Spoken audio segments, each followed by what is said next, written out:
Cap sur la transition, on s'intéresse aux politiques publiques environnementales, c'est le podcast de l'IDRI.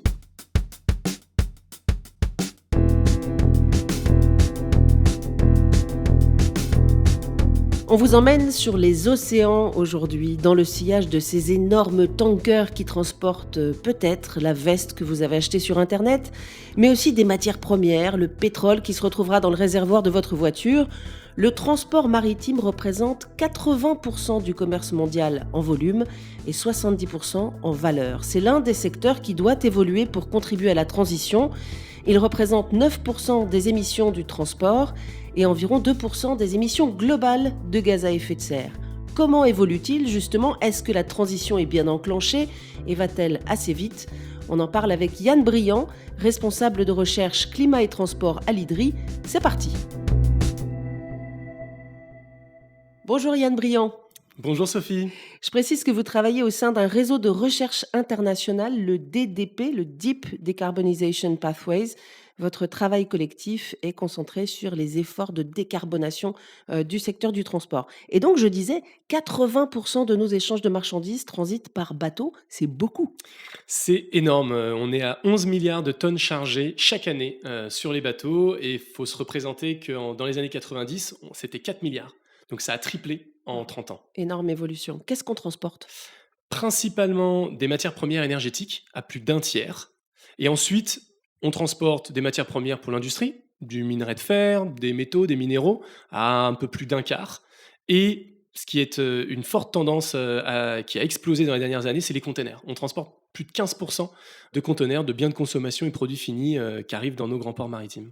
Alors c'est important de s'intéresser à ces émissions du secteur maintenant parce que 2023 devrait être une année charnière. Et pour comprendre pourquoi, il faut remonter un petit peu dans le calendrier, 25 ans en arrière, au moment du protocole de Kyoto. C'est là que les États décident qui va s'occuper de cette question des émissions du transport maritime. En effet, en 1997, donc au moment du protocole de Kyoto, les membres de la Convention cadre des Nations Unies sur le changement climatique, la CNUC comme on Ouais. l'appelle chez nous, ont reconnu deux choses. D'abord, qu'on était tous d'accord sur le fait que ces émissions devaient être gérées et réduites pour limiter le réchauffement global. Mhm. Et deuxièmement, que ce n'allait pas être au rôle de la CNUC de le régler, mais que ça allait être à l'Organisation maritime internationale, l'OMI, d'être responsable pour proposer une stratégie de réduction de ces gaz à effet de serre. L'Organisation maritime internationale, l'OMI, elle est donc censée depuis 25 ans proposer une stratégie, sauf que pendant bien longtemps, il ne s'est rien passé. Et oui, c'est un peu le problème. Il s'est Ouais. effectivement pas passé grand-chose en 25 ans. Et à vrai dire, ce qui a changé la donne, c'est l'accord de Paris. Donc en 2015, Mhm. si on remonte un peu en arrière, en 2015, l'accord de Paris change la dynamique globale des négociations internationales sur les questions de climat et crée une dynamique positive qui pousse tous les secteurs Mhm. à augmenter leur ambition, et y compris l'OMI. Et donc dès 2016, donc un an après l'accord de Paris, finalement, l'OMI adopte une résolution pour s'engager à deux choses. Un, développer une première stratégie en 2018, Mhm. j'y reviendrai, et de la réviser en juillet 2023, cette année. On y est. Et cette première stratégie, en fait, en 2018, elle donnait un premier objectif de réduction des émissions du secteur de 50% en 2050 par rapport au niveau de 2008. Et aujourd'hui, on voit bien que le débat, il repose aussi sur le fait que c'est pas suffisant et pas suffisamment ambitieux. Mhm. Et donc, on en attend beaucoup. Les principales mesures qu'ils ont mis en œuvre là dans les premières années, ça a été de la réduction des consommations d'énergie dans un premier temps. Mais on a vite remarqué que ça allait pas être suffisant sur le long terme.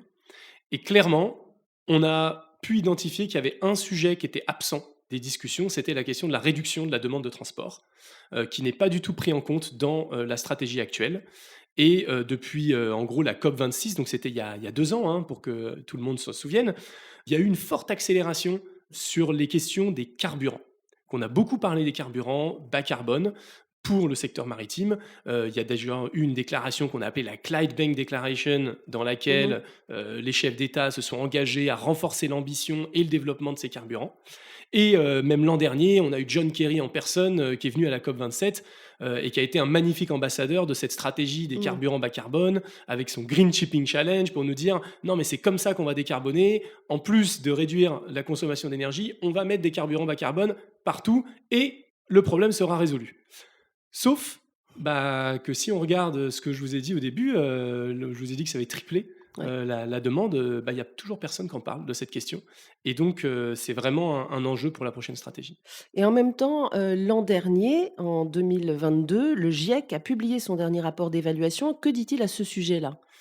Alors le GIEC, il Qui nous dit trois contribue toujours au choses. débat, le GIEC. Exactement, et en fait, en 2022, surtout, on l'attendait ce rapport, Mmh hein. mh. Faut juste que tout le Ouais. monde se rappelle que le dernier est remonté à 2014. Mmh mh. Donc, 2022, il s'est passé des choses entre-temps, dont l'accord de Paris. Il nous dit 3 choses, ce rapport. Déjà, il essaie de mettre un chiffre sur la contribution du secteur maritime à l'ambition des 1,5 degré. Donc comment on limite le Mmh. réchauffement climatique à 1,5 degré.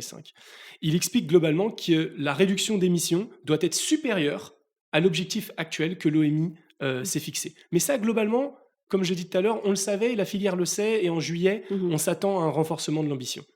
Par contre, ensuite, ils nous disent que les carburants de synthèse, c'est essentiel pour la transition, on en a besoin, ça aussi, globalement, on le savait. Par contre, ils mettent également, et ils pointent également du doigt que un des facteurs explicatifs de l'explosion et de l'augmentation forte des émissions du secteur, c'est la longueur des chaînes logistiques qui a fortement augmenté au cours des dernières années.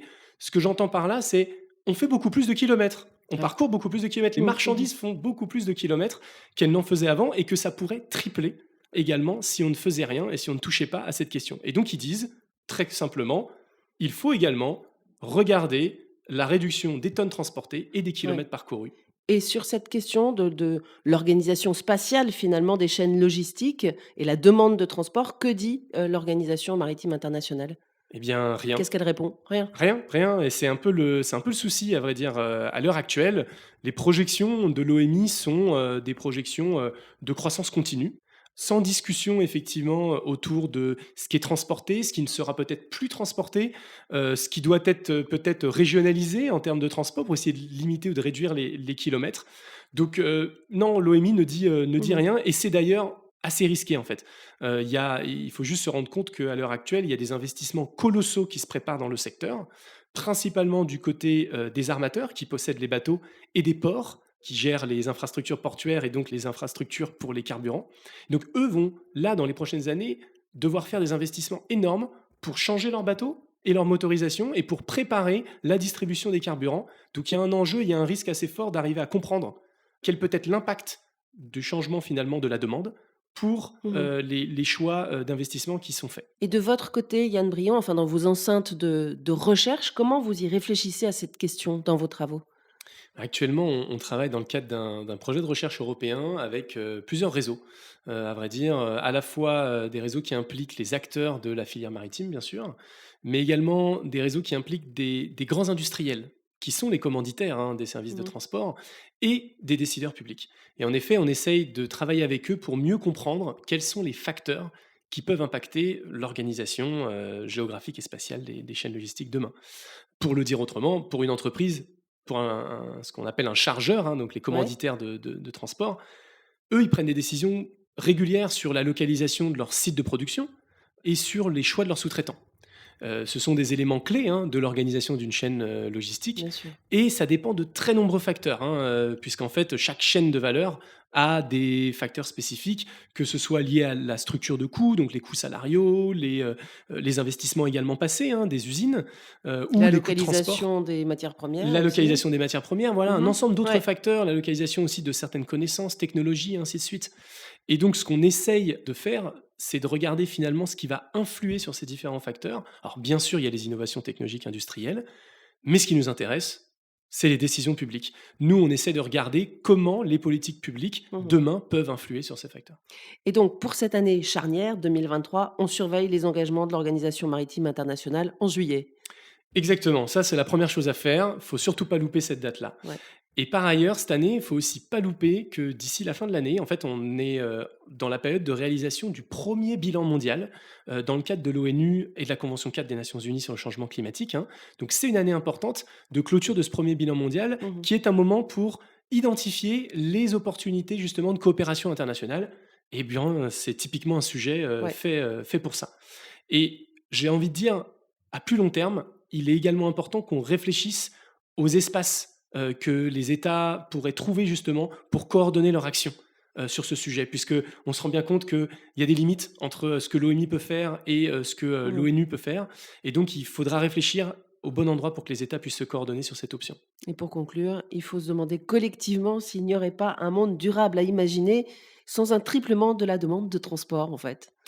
Que dire de plus? Oui, Ouais. c'est exactement ça Mmh. et il va falloir s'attaquer sérieusement à cette question des kilomètres parcourus. Et c'est une question qu'on peut tous se poser au niveau individuel aussi. Merci beaucoup Yann Briand. Merci Sophie. À bientôt.